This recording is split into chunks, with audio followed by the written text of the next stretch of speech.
noticed this morning when going through my morning routine of watching Sky Sports News and seeing the new way Manchester United gives me misery, to see new indents hyping up the three-way F1 championship battle between Piastri, Norris and Verstappen. And I was like, ooh, that's new, before the F1 pundit in me kicked in and realised we do know there's a really good chance that Lando Norris ends this early on Sunday, right? McLaren's double DQ in Vegas was embarrassing and certainly has given Verstappen a slightly shorter long shot, but it doesn't really change the realistic requirements for Lando Norris to win the title.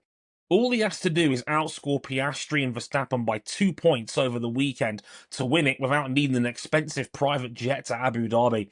That actually comes down to just 1 point if Norris wins the Grand Prix, because if he does, Norris can't be beaten on countback, as he'll have 8 wins to Verstappen's 6, and even if Piastri wins the decider next week, he'll only have 3 second places to Norris's 8. Now, Qatar's going to be a little bit more quirky this weekend. There's a 25-lap limit on any set of tyres over the weekend, which mandates a 2-stop race. I actually think that helps Red Bull a little bit, because it means they can afford to be a bit more aggressive on their tyres, and McLaren's normally stronger management isn't as big a potential factor.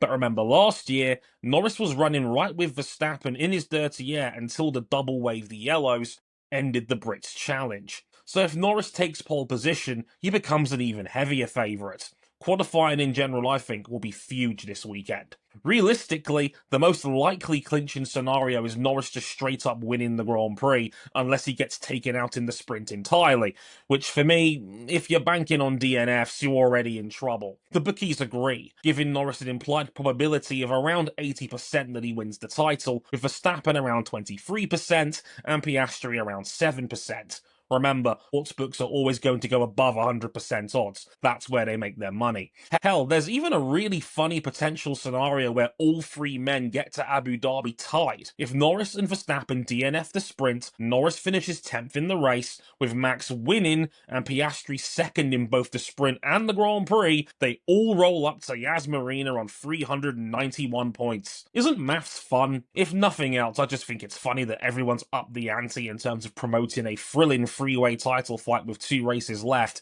while conveniently hiding the fact that one of them is a 4-1 favourite. But who do you think wins in Qatar? Does Lando wrap this up early? Let me know in the comments.